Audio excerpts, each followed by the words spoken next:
Hey guys, hope you're doing well. I recently installed this widescreen head unit in my Chevy Tahoe and it has quickly become one of my favorite things that this vehicle has. So let me walk you through how it works, some of the cool features that it has, and what to look for if you're wanting to get one yourself.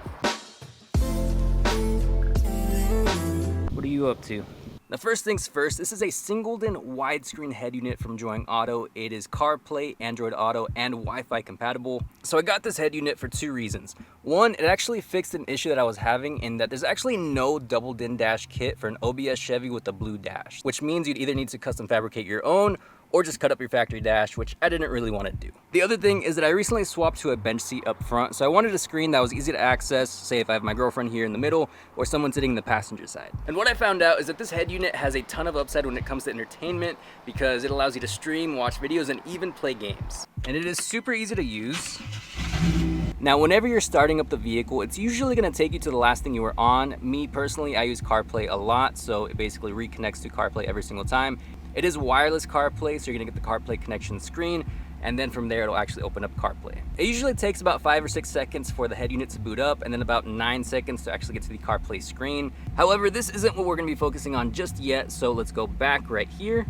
So this is the home screen for the head unit. You have these two little widgets right here. You have the temperature, you have the time, and then you have music if you're playing music.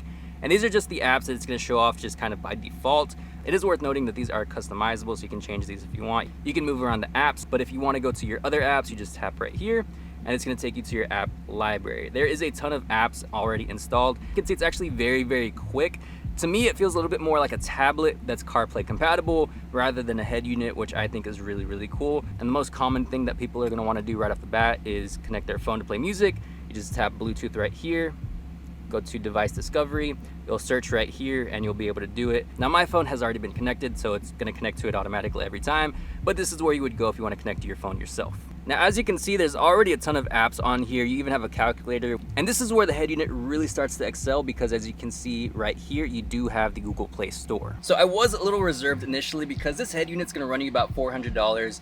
Give or take, might be a sale or something, but $400 is about what you can expect to spend on this, and that's about the price for a more mainstream head unit from Alpine Auto or Pioneer. So I wasn't really sure about it. I was obviously very drawn in by the design because you don't really see too many widescreen head units, so that was kind of my segue into it, but wasn't really sure if I should actually pull the trigger on it. I ended up doing some digging on Joy Auto through Amazon, and I found a ton of positive feedback, so that got me a lot more comfortable with buying this thing. And it definitely feels like the compensation for paying about what you would pay for a more mainstream head unit. You're getting in one, the cool design, and then two, the upside with the apps that you can actually download on this. I saw YouTube right here and that really piqued my interest, so my next goal was to connect it to Wi-Fi. Now of course you can connect to your home Wi-Fi, but we are outside, so it's pretty weak out here. So the easiest way to do it, in my opinion, is to make your phone a hotspot and basically just have it piggyback off your phone. So I'm gonna turn on my personal hotspot right there, click on settings,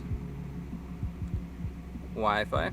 Then right here where it says use Wi-Fi, I'm gonna turn that on. And as you can see right there, it says connected. It's gonna connect to it whenever it gets the opportunity, so I really like that. Then we go back here to home, and then we go right here to YouTube. Now the first time that I actually used this, it was not working, but I found out that it was basically just the app that needed an update, which was an easy fix. Because I imagine a lot of these apps are installed pretty early on, and these things will probably sit on the shelves for at least a time frame, and in that time frame, very possible that there's updates. So that's the only thing you want to make sure that your apps are up to date, and then they're easy to use. This is also where you'll see one of the situations with the widescreen head unit, in that not everything is made for the aspect ratio super fluidly. It's similar to like a gaming PC with a widescreen monitor, where some applications or games are gonna just stretch out the screen, some are gonna give you the black bars, but there's also those that will utilize the full aspect ratio, and it comes out really, really well. CarPlay does it on this, as do a lot of the apps already on here. It is worth noting for YouTube, it is only the thumbnails. As you can see here, we can actually scrub the entirety of the length of the screen. And then on top of that, the little suggested videos at the bottom are also utilizing the entire screen as well. So it is definitely really cool to get all that usable space. However, if you do want another aspect ratio screen, they do make those. And then I want to test it out a little bit more and actually see if I could download games on this thing, which you can. So I downloaded this game called Flip Dunk, which is basically you tap and hold the screen to flip and you let go, you stop flipping. And your only goal is to dunk the basketball doing the number of flips that it says on the screen. I'm a lot better at this game than Yvette is, but nonetheless, it is very fun. And being able to play this on your head unit is just so cool because games on head units are something I've always really been into, but not many of them give you that option. I think you got it. Oh, no. Ah! Okay, it's your turn. You get pass this one so I can play the next one. Now I do want to give you guys a heads up that most mainstream head units and head units from the factory have restrictions where vehicle needs to be like in park with the parking brake on to play games or watch videos, stuff like that. This head unit does not have any of those restrictions, but those mainstream head units have those in place for a reason, so just be smart about it. You don't need to be playing games or being distracted while you're driving. Now as for some of the physical aspects of this head unit, it's a little over 9 inches wide, a little over 4 inches tall, and 8.8 inches across. And this is probably the biggest size you can get without actually interfering with anything on the dash. If you have any buttons here on this column, they are not obstructed. AC vent is also not obstructed. Honestly, it would be more obstructed with something in a cup holder. And the AC controls are also not obstructed. Only thing is the visual itself is cut off a little bit. You can't see all of the little icons on top. However, it is just the visual and where my head perspective is. Basically about right there. And the beauty of it is it does not even interfere with your line of sight, doesn't even clear the dash, because I know that if you're getting larger screens like iPad style screens, you usually have to give up something in the sense that you'll give up a little bit of your visibility because they'll come up a little bit higher, or you need to actually relocate some aspects here in the dash itself. I usually see it where they relocate the AC controls and just have this whole area be screen, which nonetheless, they look awesome, but for not having to fabricate anything and just being able to install this and actually have a larger screen, again, without interfering with anything in the dash, this is a really nice option. Continuing with the physical aspects, there's two really cool things that I found out. So for an OBS Chevy, you have your light switch right here, and then you have this dial for the brightness of the lights on your dash. And this actually does function with the head unit itself. Granted, it's pretty brief, but still it is a really cool little upside that it has. It basically goes from one level of brightness to casually dimmer than that. It's not super extensive or exclusive. It is much more just a matter of, I'm sure, the power that it's getting. But nonetheless, for a larger screen, it is gonna be brighter in here. So actually being able to dim it just a little bit with this dial is definitely really cool. The other thing is that say you're gonna leave your vehicle parked on the street overnight and you want some peace of mind, you can actually take the screen with you. So there's 4 clips holding the screen in place. You're basically just gonna give the screen a nice little pull. You don't need to use much force at all. Just pull it pretty gently. You'll see this ribbon right here, and this ribbon has these little tabs. You press these tabs down, and it actually presses the screen out. And from there, you got your screen. You can take it with you, put it in your bag. Don't even got to worry about it, because realistically, the head unit's probably not worth very much without the screen, and vice versa. So just the fact that you can do this gives you a ton more peace of mind. And then on top of that, if you need to reinstall it, you do the same thing, just in reverse. The black bar border is subtly larger at the bottom, so that's the side that goes down. So you're just gonna press this in right here. You're gonna make sure it's relatively firm, because I did have that issue once where I actually didn't do it properly enough, and so it was a little bit flickery. But on adjusting it and just making sure it is nice and tight in there, you're good to go. And from there, you just put the screen back, give it a nice little press,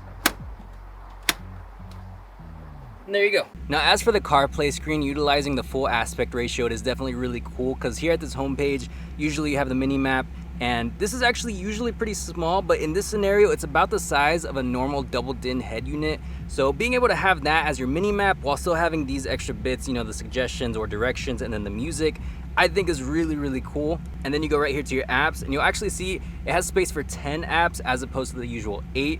So definitely utilizing that full aspect ratio. And the thing that I usually use most is Spotify. So if you go right here to Spotify and you see your suggested playlist, it actually fits 7 right here as opposed to 6, which is usually what gives you on the app.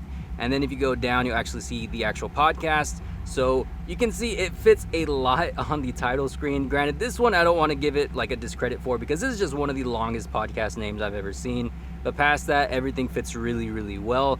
And you can see here, even on Spotify, it does utilize the whole screen. Now, all that cool stuff aside, there are 2 notes that I have. So to adjust the volume, you tap right here on the volume icon, and it brings up the slider, and then you adjust the slider however you want. When it comes to CarPlay, you actually have to swipe down, tap the icon, and then adjust the slider again from there. So it's basically 3 movements you have to do on CarPlay, and then 2 movements on this screen. And me personally, I usually like adjusting my volume a little bit more mindlessly. However, if you have volume controls on your steering wheel, you can just utilize that. But in an OBS Chevy, it's not an option, so can't do that, and I have to adjust it like that, which isn't a super big deal. Granted, I got used to it, but it is something to at least account for. They do, however, sell a little volume control steering wheel attachment, which is probably the route that I'm gonna go. However, I would absolutely love to get an NBS steering wheel in here with volume controls and utilize that. Just love the look of those and the feel of those a lot more. But from my understanding, it's not a swap you can really do, but if any of you guys know how to do it or what I would need to do to go about it, please let me know, because that's definitely a mod I would absolutely love to do. And then the other thing is just that for CarPlay, there is a subtle delay in the music. It's not necessarily super noticeable, but it is something worth noting because it's not there for Bluetooth music.